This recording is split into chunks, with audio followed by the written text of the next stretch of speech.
All right, hello everyone. Today we are going to talk about Ministry of Civil Aviation. ये हमारा अगला part है AOBR का, जो आज हम बात करेंगे मिनिस्ट्री ऑफ सिविल एविएशन के बारे में। तो देखिए इसमें फर्स्ट जो मिनिस्ट्री जो जो ऑर्गेनाइजेशन या फिर जो मिनिस्ट्री ऑफ सिविल एविएशन है वो कौन कौन सी ऑर्गेनाइजेशन उसके अंडर में आती है या फिर वो क्या काम करती है, आज हम उसके बारे में बात करेंगे। सो फर्स्ट है आपका aircraft and air navigation.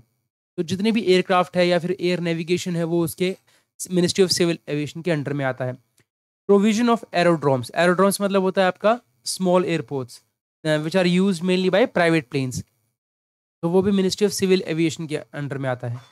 Regulation and organisation of air traffic, तो एयर ट्रैफिक का कोई भी रेगुलेशन हो गया उसका ऑर्गेनाइज करना, वो that also comes under ministry of civil aviation.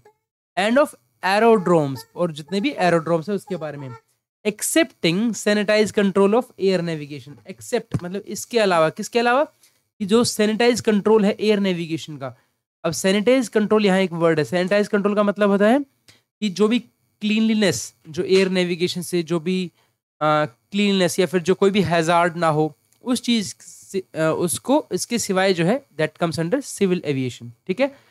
Second है आपका provision of navigational and other aids related to air navigation.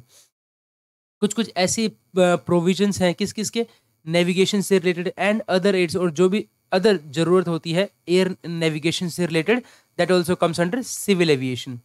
Carriage of passengers and goods by air, देखिए तो जितने भी जो हमारे पैसेंजर को कैरी करने के लिए उनका जो कैरेज है या फिर जो गुड्स है, ठीक है, बाय एयर, वो भी that also comes under ministry of civil aviation.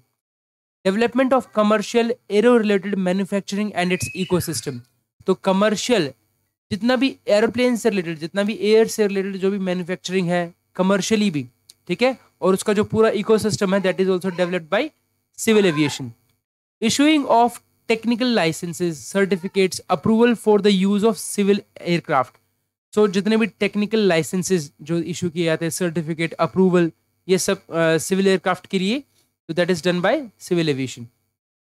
तो यहाँ तक जो हमने पढ़ा, दीज आर लाइक, ये ऐसे वर्क है दैट इवन इफ अगर आपके क्वेश्चन के अंदर ऐसा आता है, right, if any question arises like this, so आप क्या कर सकते हो, I mean it's easily understood that you can make it कि हाँ ये जो है that is related to civil aviation. ठीक है, चलिए अब हम बात करते हैं private air transport including cargo industry. ठीक है, सो ये जो क्वेश्चन है ये आ रखा है एग्जाम में भी, so this is quite important. ये वाला जो पार्ट है private air transport including cargo industry, तो कार्गो इंडस्ट्री भी, प्राइवेट एयर ट्रांसपोर्ट भी जो है वो किसके अंडर में आता है, मिनिस्ट्री ऑफ सिविल एविएशन के अंडर में आता है। होता यह है एयर ट्रांसपोर्ट जो मेनली जो है that comes under civil aviation, but जब एग्जाम में क्वेश्चन पूछते हैं, इफ दे आस्क लाइक कि अच्छा बताइए प्राइवेट एयर ट्रांसपोर्ट किसके अंडर में आता है, सो वी गेट कंफ्यूज्ड कि किसी और के अंडर में तो नहीं आता। Why exactly UPSC has asked us particularly about private air transport, right, and if we don't study about it then we tend to get confused. So private air transport जो है इंक्लूडिंग जो cargo industry है that comes under ministry of civil aviation. ठीक है, next है आपका matters related to greenfield airport by state governments, private joint sector companies. अब जो भी ग्रीनफील्ड एयरपोर्ट्स है, मतलब ग्रीनफील्ड का मतलब होता है जो भी जो आपके गांव के एरियाज में जो जो एयरपोर्ट्स हैं, ठीक है, दैट या एयरपोर्ट बाय स्टेट गवर्नमेंट है, जैसे प्राइवेट या फिर जॉइंट सेक्टर कंपनीज के, that also comes under civil aviation. अब इंटरनेशनल सिविल एविएशन ऑर्गेनाइजेशन, ठीक है, ICAO, तो इस पर कौन काम करेगा, similarly civil aviation. International air transport association, air transport की एसोसिएशन भी आपका सिविल एविएशन के अंडर में है। Now commonwealth air transport council, देखिए अब इंटरनेशनल सिविल एविएशन हो गया, इंटरनेशनल एयर ट्रांसपोर्ट एसोसिएशन हो गया, then we have commonwealth. Commonwealth में कौन है एयर ट्रांसपोर्ट काउंसिल में, that also comes under civil aviation. Commonwealth advisory aeronautical research council, CAARC, ठीक है, ये इंपॉर्टेंट है। ठीक है, तो CAARC that is commonwealth advisory, advisory कौन करेगा इशू, किसमें, एरोनॉटिकल रिसर्च काउंसिल में, तो that also comes under civil aviation. अब नेक्स्ट है आपका air India limited and its subsidiaries, तो ये भी आता है आपका सिविल एविएशन में। Indian airlines limited and its subsidiaries, ये भी आता है आपका सिविल एविएशन के अंडर। ठीक है, hotel corporation of India and its subsidiaries, now this is really important, ये क्वेश्चन आपका आया हुआ है। ठीक है, देखिए जब भी हम होटल कॉर्पोरेशन के बारे में बात करते हैं तो हम वी टॉक अबाउट कि यार होटल जो है वो मिनिस्ट्री ऑफ सिविल एविएशन में तो नहीं आ सकता, राइट? ये बात तो पक्का है, राइट? बट इसका मैं आपको रीजन बताता हूँ why it is exactly under this civil aviation. Actually हुआ ये था कि ये सब्सिडरी है किसकी? एयर इंडिया की, ठीक है? जब डिसइन्वेस्टमेंट हुई थी एयर इंडिया की 1971 में, उस टाइम पर इसको मिनिस्ट्री ऑफ सिविल एविएशन के अंडर डाल दिया गया था, ठीक है?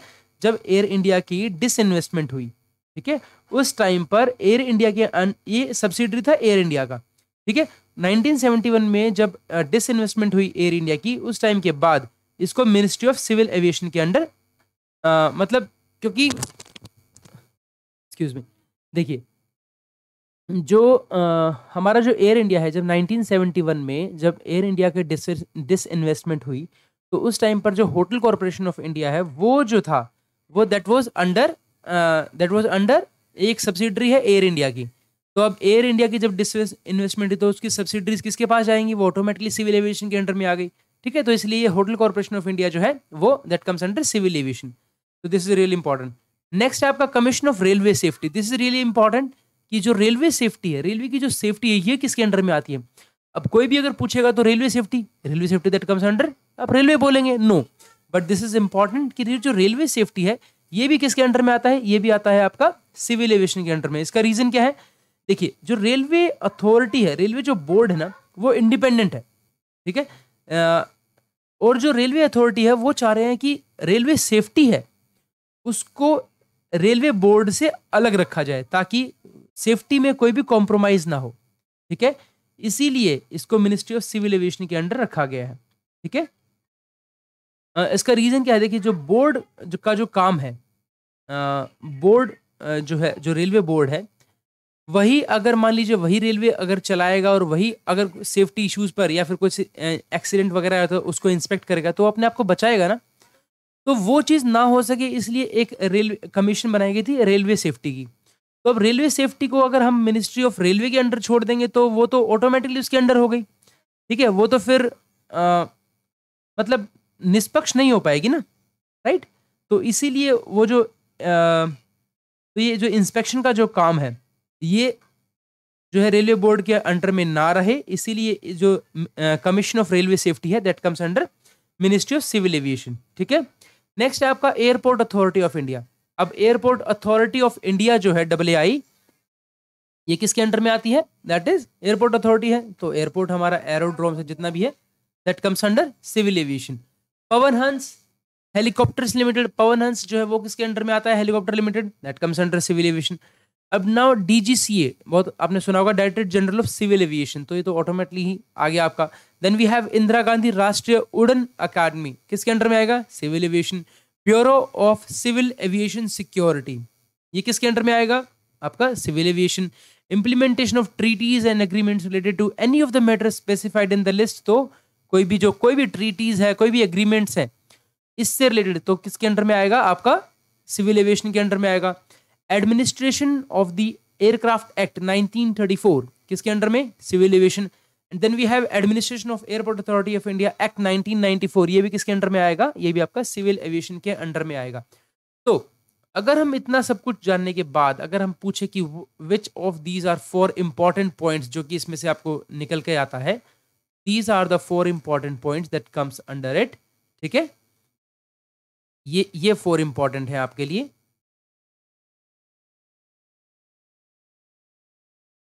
ठीक है, तो अगर हम बात करें तो इसमें सबसे इंपॉर्टेंट क्या है? इसमें इंपॉर्टेंट है aircraft air navigation, provision of aerodromes, regulation and organisation of air traffic and its aerodrome, excepting sanitise control of air navigation, ये आएगा civil aviation. Private air transport including cargo industry भी आएगा। Hotel corporation of India and its subsidiaries भी आएगा। And commission of railway safety, ये भी आएगा। Right, I hope this is clear. With this, thank you so much and have a great day.